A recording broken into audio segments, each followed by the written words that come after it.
com todas as sortes de bênçãos.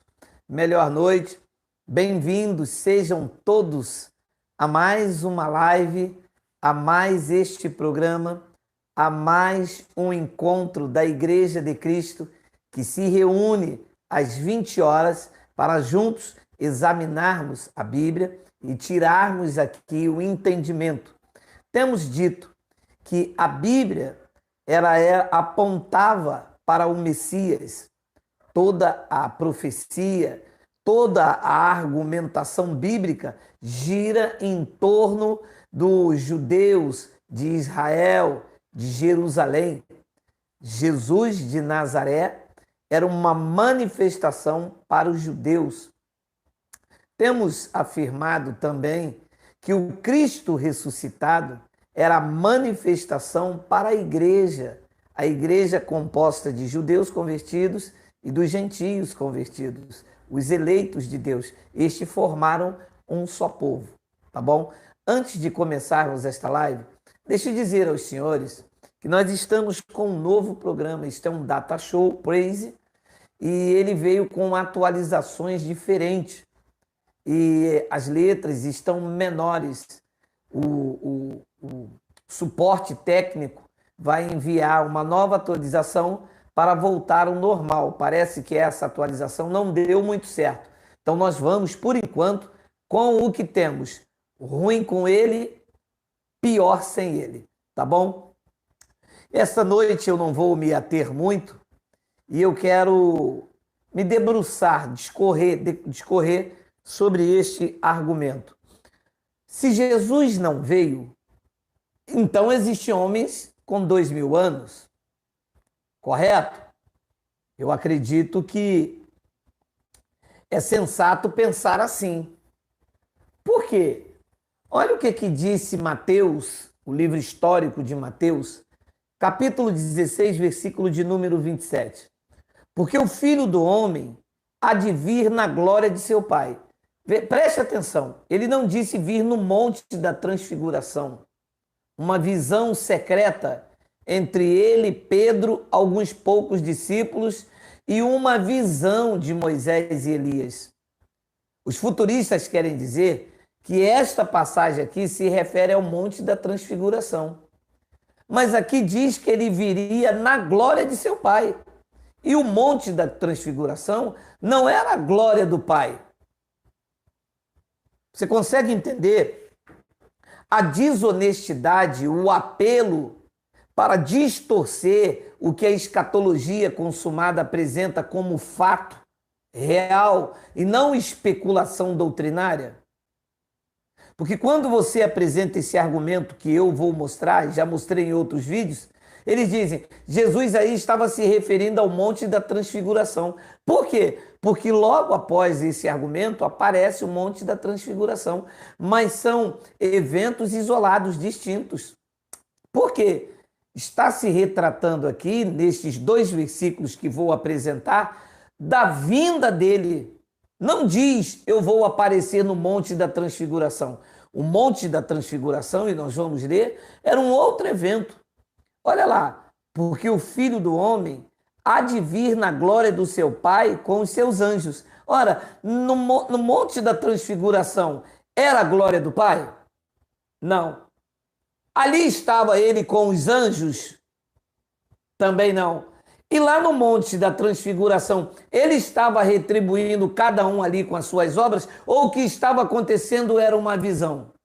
Estava vendo o galardão dos judeus para que eles recebessem aquilo que eles fizeram a vida toda segundo as suas obras? Não. Então, o que está acontecendo aqui tem alguma ligação paralela com o monte da transfiguração? Claro que não. Por que se apresentam isso? Se apresentam isso porque é uma especulação, uma desonestidade doutrinária para tentar invalidar os argumentos corroborados naquilo que Jesus falou a respeito da sua própria vinda e não de outro. Versículo de número 28. Em verdade vos digo, alguns dos que aqui estão, não é aqui no Brasil, ano 2021, ele está dizendo isso enquanto em vida. Se o seu ministério teve 3 anos, Vamos então especular de forma coerente que ele está falando isso de 30 aos 32,5. Ele morreu com 33. Então ele está falando isso há mais de 2.000 anos.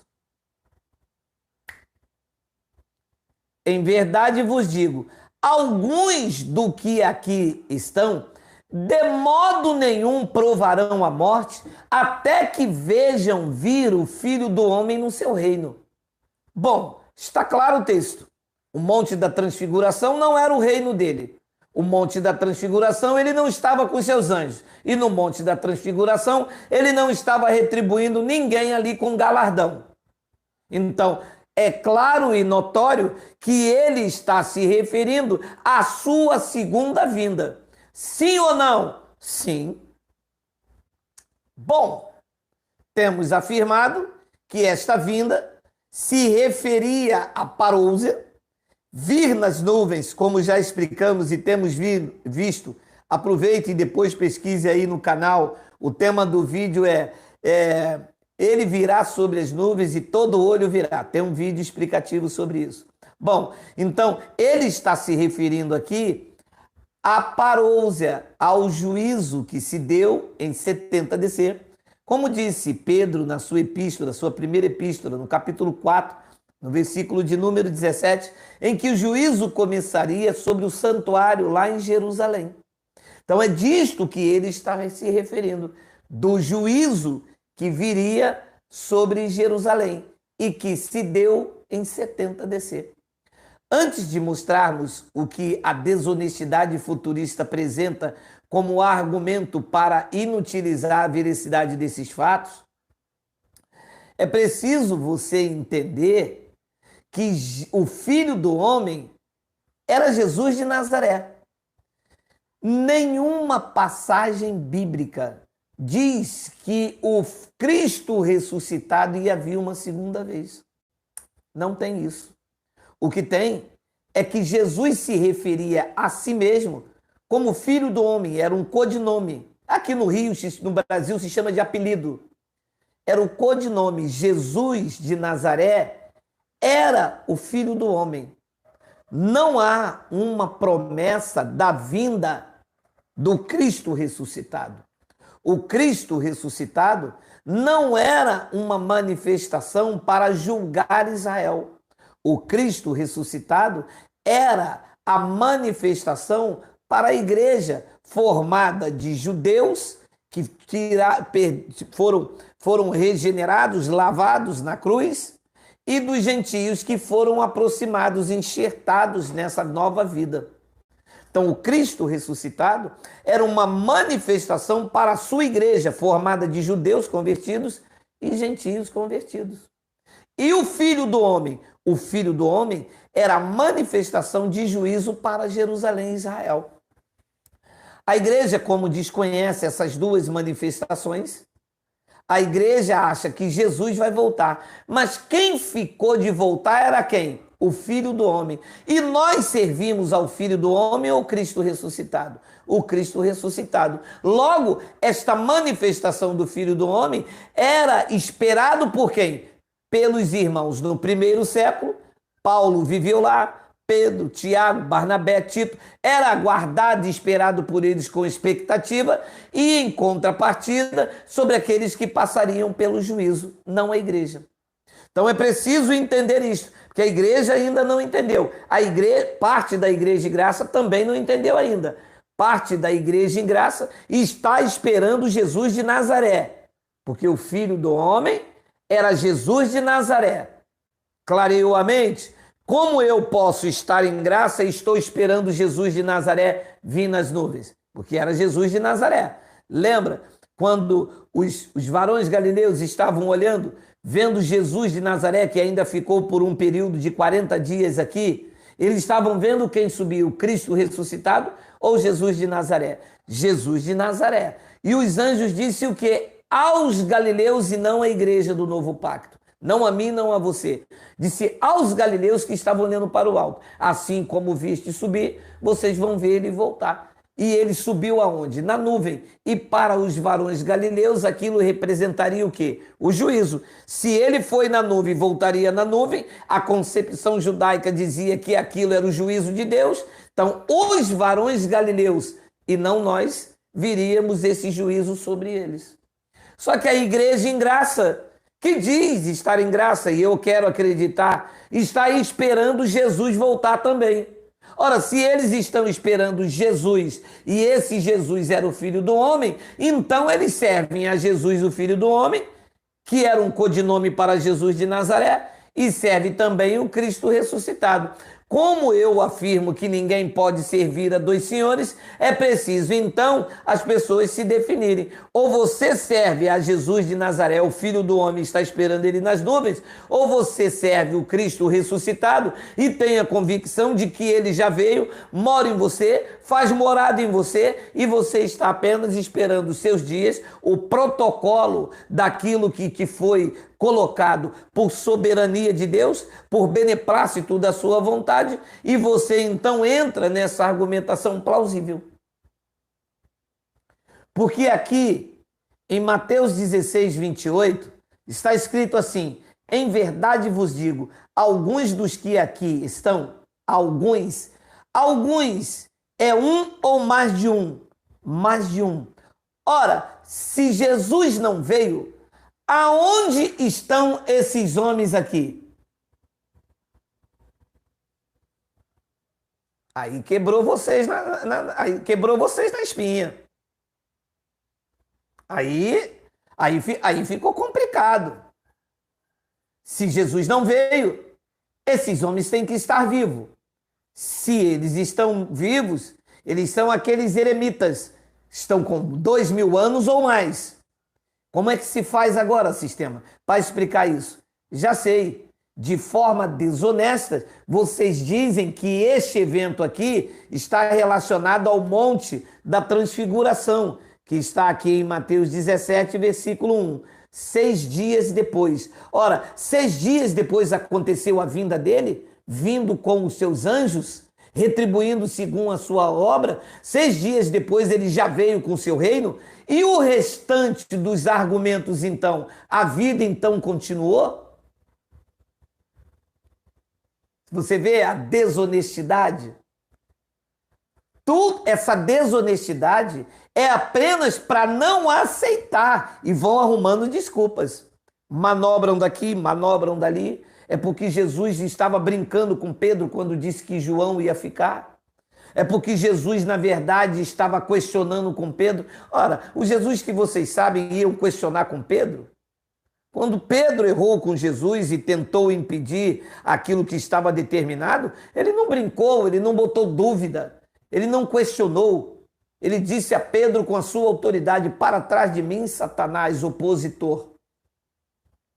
Mas a desonestidade, aqueles que defendem ideias, como a revelação desta argumentação não foi dada a eles, como eles sempre deram essa falsa esperança e não têm humildade para reconhecer os textos que nós apresentamos, e aí então usam de desonestidade teológica para tentar invalidar o que o próprio Jesus falou a respeito da sua vinda e não de outro.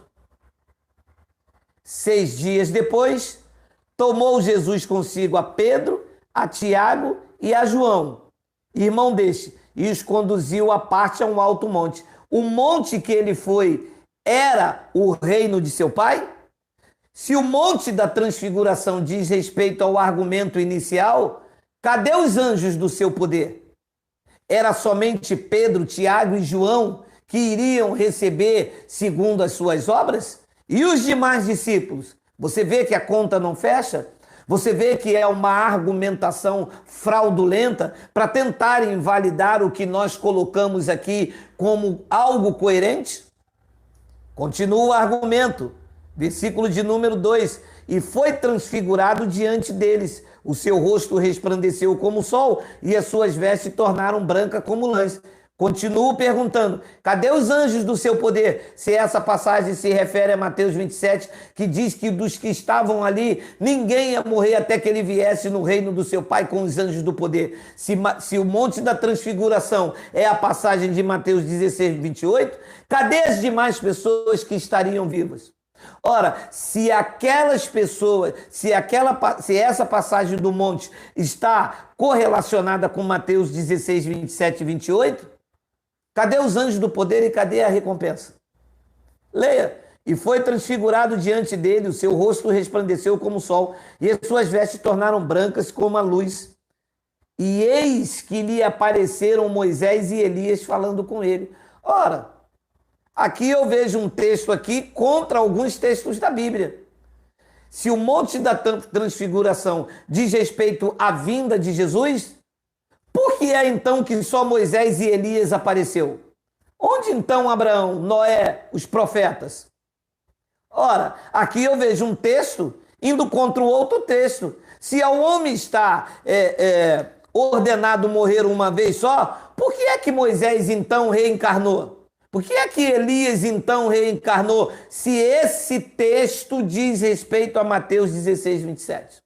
Vocês estão vendo como a desonestidade teológica não consegue refutar os argumentos apresentados nesse canal?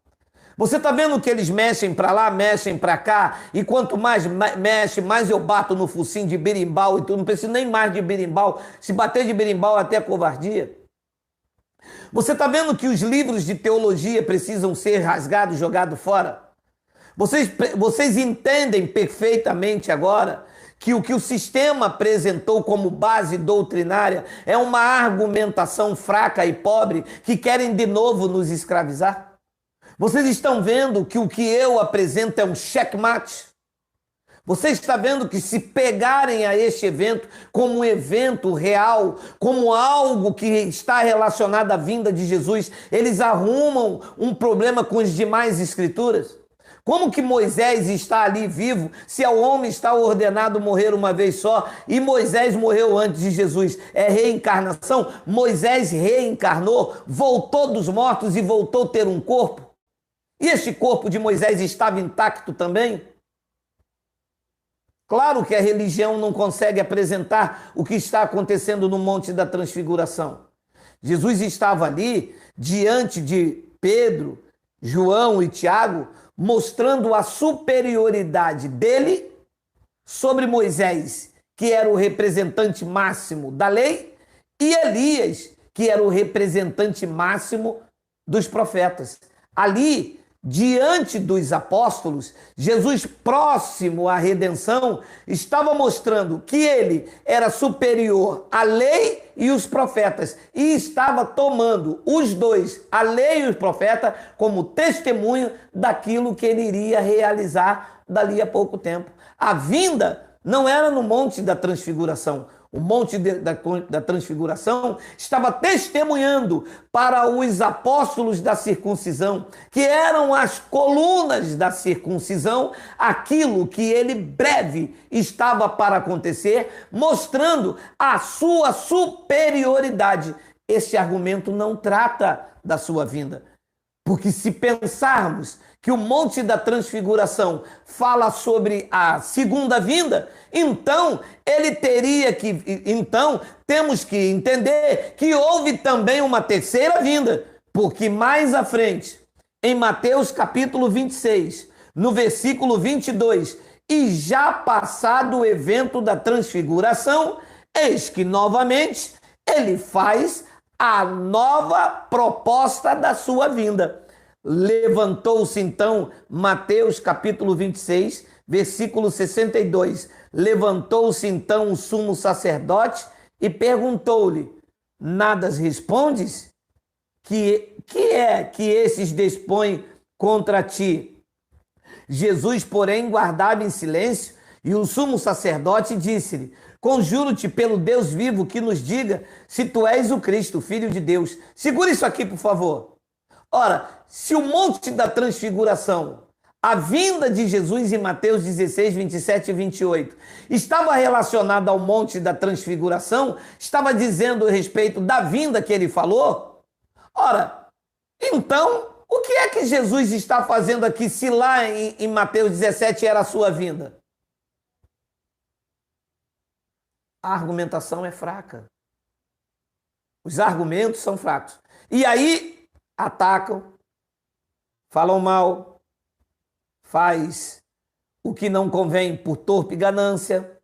E aí distorce a argumentação, inventam textos, inventam colocação verbal que não existe na linguística, atropelam a história, futurizam as passagens bíblicas, tudo isso de forma desonesta para não aceitar que eles não entendem bulufa de Bíblia. Vamos ler. Jesus, porém, guardava em silêncio, e o sumo sacerdote disse-lhe: conjuro-te pelo Deus vivo, que nos diga se tu és o Cristo, o Filho de Deus. Versículo 64. Respondeu-lhe Jesus: é como disseste, contudo vos digo, que vereis em breve o Filho do Homem assentado à direita do poder e vindo sobre as nuvens do céu. A pergunta que eu faço é: isto já havia passado o Monte da Transfiguração? Sim. Olha agora para mim. Deixa eu mudar a tradução para você aí, para ver se a letra aumenta. Olha para mim agora. Quem é que está diante de Jesus? O sumo sacerdote Caifás. Ele disse: respondeu-lhe Jesus: tu disseste. Entretanto, eu vou aclaro que desde agora vereis. Preste atenção na frase vereis. Jesus não está falando apenas com Caifás. Jesus está falando com Caifás e com toda a tropa, com todo o colegiado religioso. Está falando com o sumo sacerdote Caifás, está ali os membros do Sinédrio, os escribas e os fariseus. O Caifás morreu antes do ano 70, mas tinha pessoas ali que iria ficar vivo, porque foi a promessa dele. Respondeu-lhe Jesus: tu disseste, entretanto, eu vos declaro que desde agora vereis. Viram ou não viram? Não, não viram. Então eles têm que estar vivos. Se Jesus não veio. Se Jesus não veio, aquelas pessoas que estavam com Caifás têm que estar vivos. Caifás, historicamente, sabemos que morreu. E os demais têm que estar vivos. Se Jesus não veio, e ele disse que eles iriam ver. Se Jesus não veio, sistema. Se Jesus não veio, futurista. Como que vocês querem que eu pregue que Jesus ainda vai voltar? E essas pessoas aqui estão aonde? Na casa de vocês, na igreja de vocês, na campanha de vocês, são dizimistas da igreja de vocês, vão ser batizados por vocês, vão em... Geraldo, hein? Está claro que todo o processo era para aquela geração. Está claro que dali a pouco, 40 anos, e desde que essa palavra foi soada em Israel, começou o burburinho, e ele disse que ia voltar, e que João não passaria pela morte. Não está claro que Paulo está vivendo dentro daquele contexto, e os irmãos em Tessalônica também estavam vivendo este burburinho. Paulo disse: olha, não se perturbe, nem por palavra, nem por epístola, e sequer por epístola nossa, supondo tendo chegado o dia do Senhor. Não está vendo que Paulo escreveu no ano 53, 20 e poucos anos depois desta fala, e aquilo ardia no coração das pessoas, porque havia benefício nesta vinda para os irmãos do primeiro século. Para as pessoas que estariam esperando aquele juízo, aquilo estava corroendo por dentro. Jesus disse aos fariseus: raça de víboras, quem vos livrará da ira vindoura? A ira vindoura estava por acontecer naquela geração e não na nossa. Está vendo? Que eles estariam vivos e aquilo os corroía por dentro. Mas por outro lado, a igreja primitiva, a igreja do primeiro século, de qual Paulo fazia parte também, A igreja vivia na ardente expectativa. Paulo bradou em Roma, dizendo: a ardente expectativa da criação aguarda a revelação dos filhos de Deus, quando os nossos corpos tiverem a redenção do corpo. Soteria, a redenção. O corpo ficava retido no Hades. Era este o benefício da volta do Cristo, era do Jesus, do Filho do Homem. Era este o benefício que os irmãos aguardavam. Era esta ardente expectação que nos irmãos do primeiro século ardia, mas corroía também quem seria penalizado, porque ele disse em Mateus 16, 28, que iria julgar cada um segundo as suas obras. Hey, look for me. Os gentios, os cristãos do Evangelho da Graça de Deus, nos dias de Paulo e nos nossos dias, não têm obras meritórias. As obras que nós andamos, de amor, de graça e de misericórdia, também não são produzidas por nós. Efésios 2,10 diz que são obras preparadas por Deus de antemão para que andemos nela. Não há julgamento naquilo que é me dado de graça. Não há julgamento naquilo que me dado pelo um favor imerecido. Então esta argumentação é sólida, tem base, tem respaldo, não nega as palavras buscando justificativa, buscando detalhes. E eu faço um desafio a todos os doutores, faço um desafio para me mostrar aonde está esses homens que ele disse: vereis o Filho do Homem vir assentado à direita do Todo-Poderoso vindo sobre as nuvens. Vir sobre as nuvens, segundo a cultura judaica, é vir em juízo. Está escrito em Isaías. Tem um vídeo nosso aqui, ele virá sobre as nuvens e todo olho virá. Foi isso que ele também, o anjo, repetiu em Atos capítulo 1, versículo 11, baseado nesta passagem aqui. Se o monte da transfiguração está relacionado à vinda de Jesus, o que Atos 1, 11 estava dizendo aos varões galileus? Sabe o que ele estava dizendo? Estava dizendo que vocês não entendem nada de Bíblia. Estava dizendo que vocês nunca usaram a Bíblia para ensinar conjugação verbal. Vocês estudaram e se enriqueceram. Usaram os anéis de vocês, usaram o diploma de vocês para colocar um tapa-olho e um nariz de palhaço. Porque agora vem um homem com a 4ª série e estampa isso aí diante de vocês. Vocês podem me responder a mim? Podem me chamar no privado? Vocês podem me enviar para mim aqui um texto me explicando o que Jesus queria dizer com isso aqui? Vocês podem me explicar aonde estão esses homens que viriam a vinda de Jesus sobre as nuvens, já que ele não veio? Vocês podem me explicar isso, por favor, e tudo? Vocês podem me explicar com um mexilhão, hein? Deixa eu abrir um parênteses aqui.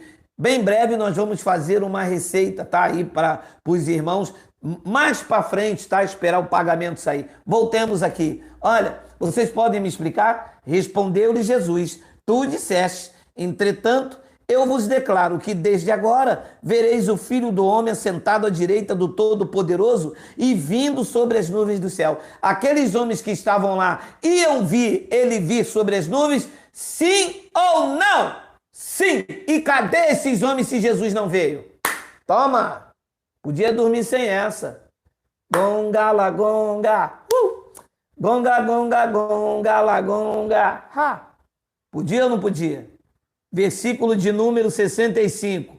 Então, o sumo sacerdote rasgou as suas vestes, dizendo: blasfemou. Que necessidade mais temos de testemunha? Eis que vocês ouviram agora a blasfêmia. Segura aqui. Aula de interpretação em graça, nível coisando. Por que o sumo sacerdote rasgou as suas vestes? O sumo sacerdote, até aquela hora, era a autoridade máxima diante dos homens como representante de Deus. O sumo sacerdote sabia que Jesus estava se dizendo ser o juiz que viria. O sumo sacerdote entendia a linguagem cultura judaica, porque era isto que o profeta disse que Deus viria sobre nuvens para julgar o Egito. O sumo sacerdote estava entendendo esta linguagem de figura. O sumo sacerdote sabia que Jesus não viria como um anjinho passear nas nuvens. O sumo sacerdote estava entendendo que o que Jesus estava dizendo é que ele viria julgar todos os que estavam ali.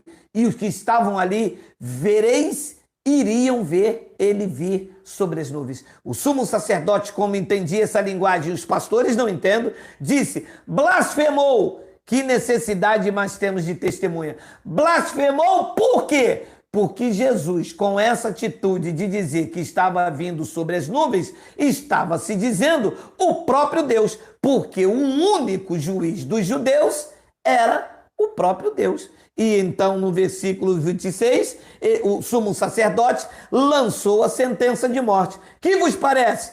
Responderam eles, os demais, o colegiado, é réu de morte. A pergunta que eu faço aos senhores é, o que é que levou Jesus à cruz? Ele ter dito que iria vir sobre as nuvens e que alguns que estavam ali viria. A pergunta que eu refaço é, se Jesus não veio, aonde estão aqueles homens que sentenciaram ele à morte? Me desculpem, eu sei que é doloroso para vocês. Para vocês da graça, não, desse canal não. Eu sei que é doloroso para vocês estudar teologia a vida inteira e agora vir um homem com a 4ª série desbancar vocês. Eu sei que é doloroso para vocês, um negro pobre com a 4ª série, ter que denunciar vocês nesse canal dizendo que vocês usaram a Bíblia para pregar um dízimo fictício.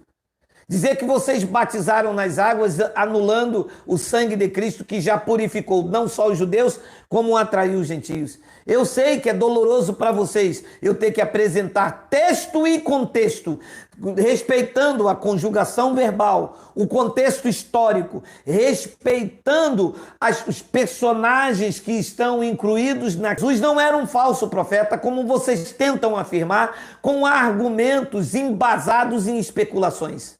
Eu sei que é difícil para vocês terem estudado e Deus não ter mostrado. Mas eu sei que seria muito mais bonito se vocês reconhecessem a falha que vocês tiveram em se preocupar apenas com o bolso das pessoas e não com a sua saúde espiritual, conservando o entendimento em perfeita paz. Mas uma coisa acima de tudo isso eu sei, que Deus está chamando as coisas que não são para envergonhar as que são. Deus está chamando as coisas loucas desse mundo para envergonhar os sábios. E Deus chamou as coisas fracas e desprezíveis para confundir as fortes. Este canal tem dado embasamento, tem encorajado e vai continuar assim até o tempo determinado pelo Pai. Não adianta pular, não adianta mimimi. Mostre, comprove, faça um canal. Não adianta me chamar para debate. O homem, quando está em paz, não quer guerra com ninguém, meu irmão. Não adianta me chamar para debate. Debater é coisa fúteis. Debater é para os fracos, que não têm argumento bíblico e querem discutir, querem gritar, quer ameaçar, quer bater, quer espernear, quer gagal, quer dedela. Faça como eu. Faça um vídeo no YouTube, com desonestidade teológica ou não, e o povo julgará. Os incautos vão dizer amém, mas os sábios a tudo entenderão, porque é tempo de olhos iluminados. Capite, benevere, birimbau. Eu vou ficando por aqui, amanhã tem mais. Amanhã tem mais. Vou ficando por aqui e vou deixando esse desafio. Se Jesus não veio, vocês têm que me apresentar. Aonde estão aqueles homens de Mateus 16, 28? Que ele disse que os que estavam ali não passariam pela morte até que ele voltasse. Se Jesus não veio, aonde estão esses homens que sentenciaram ele de morte? Porque ele disse que vocês vereis. Aonde estão? Esperneie, grite, pule, sejam desonestos teologicamente, mas por favor, se vocês não conseguem me mostrar esses homens, fica quietinho, não me venha com churumelas. E ó,